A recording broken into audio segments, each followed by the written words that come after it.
তোমরা যারা যারা এস্টেটের ফর্ম ফিল আপ করেছো এবং এখনো যারা ভাবছো যে এস্টেটের পরীক্ষা দেবে কি দেবে না, তারা এস্টেটের পরীক্ষা দিতে যাও। কারণ কি, এই পরীক্ষাটা খুব একটা বেশি কঠিন নয়। এখানে অনেকগুলো অ্যাডভান্টেজ আছে। এখানে তোমরা যদি অনলি 50% মার্কস পাও, তাইলেই তোমরা কোয়ালিফাই করে যাবে। ঠিক আছে? এখানে তোমাদের জন্য কোনো নেগেটিভ মার্কিংস নেই।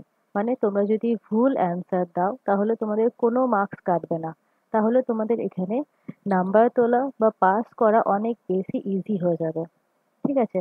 তো তোমাদের দেখতেই পাচ্ছ যে তোমাদের এখানে 4 টে করে অপশন দেবে। তার মধ্যে যেকোনো একটা কারেক্ট অ্যান্সার হবে।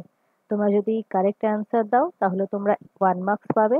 আর তোমরা যদি ভুল অ্যান্সার দাও তাহলে তোমাদের কোনো মার্কস কাটবে না। ঠিক আছে? তো এবার দেখো যে তোমরা যদি তোমাদের এই এক্সামে দেখো যে তোমরা যদি এটা যদি কোয়ালিফাই করো তাহলে তোমাদের এর ভ্যালিডিটি লাইফ টাইম হয়ে যাবে। সিটেট কোয়ালিফাই করলে যেমন তার ভ্যালিডিটি লাইফ টাইম হয়, সেরকম এস্টেট কোয়ালিফাই করলেও তার ভ্যালিডিটি লাইফ টাইম হবে। এই এক্সামটা কোয়ালিফাই করলে তোমাদের আগস্টেই বিপিএসসি এক্সাম আছে।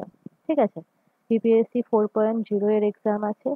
এই এক্সামটা যদি তোমরা কোয়ালিফাই করো তবেই তোমরা এই বিপিএসসি এক্সামে বসতে পারবে, তাছাড়া বসতে পারবে না। এবার এই এস্টেট এক্সাম কোয়ালিফাই করলেই তোমরা এরপরে যতবার বিপিএসসি হবে, মানে মানে বিপিএসসি 4.0, 5.0 এরকম ভাবে যতবার হচ্ছে বিপিএসসি হবে ততবার তোমরা বসতে পারবে, তোমরা যদি এটা যদি একবার কোয়ালিফাই করে যাও। ঠিক আছে? এবার বিপিএসসি 4.0 হবে হচ্ছে আগস্টে। তো তার জন্য এটা যদি তোমরা কোয়ালিফাই মানে এটা যদি তোমরা ক্লিয়ার করতে পারো তাহলেই তোমাদের জব হয়ে যাবে। কিন্তু এটাই বসার জন্য তোমাদের আগে এস্টেট ক্লিয়ার করতে হবে। শুধুমাত্র ডাব্লিউবি এর ওপর ভরসা করে তো তোমাদের বসে থাকলে হবে না, তাই তোমরা এগুলো ক্লিয়ার করার চেষ্টা করো। ঠিক আছে? এবার দেখো তোমাদের এই এস্টেট এক্সামে তোমাদের যে টোটাল মার্কস আছে এক্সামে সেটা হচ্ছে 150 মার্কসের এক্সাম হবে। এবার তার মধ্যে তোমাদের 100 মার্কসে থাকবে হচ্ছে তোমাদের সাবজেক্টের এক্সাম, আর তোমাদের 50 মার্কসে থাকবে হচ্ছে art of teaching and other skill. ঠিক আছে? এবার এর মধ্যে তোমরা যদি 50% পাও, মানে হচ্ছে এর মধ্যে তোমরা যদি 75 পেয়ে যাও, 75 পাও, তাহলেই তোমরা কোয়ালিফাই করে যাবে। আর এই সার্টিফিকেটটা তোমাদের লাইফ টাইম ভ্যালিড হয়ে যাবে। এখানে তোমাদের ফিমেলদের জন্য 40% পেলেই সেটা কোয়ালিফাই করা লেখা আছে।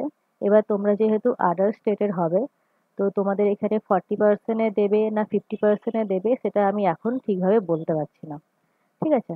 এখানে এই নোটিফিকেশনের মধ্যে কোথাও লেখা নেই যে আদার স্টেটের ফিমেলদেরও 40%এই কোয়ালিফাই হয়ে যাবে। তো এই জিনিসটা বিভিন্ন জায়গায় বিভিন্ন রকম বলা হচ্ছে। তো তোমরা যারা পরীক্ষা দেবে তারা 50% তুলবে এরকম ভাবেই যাও। তোমাদের সেরকম কোনো প্রবলেম হবে না 50% তোলা। এখানে কোনো নেগেটিভ মার্কিং নেই। ঠিক আছে? আচ্ছা।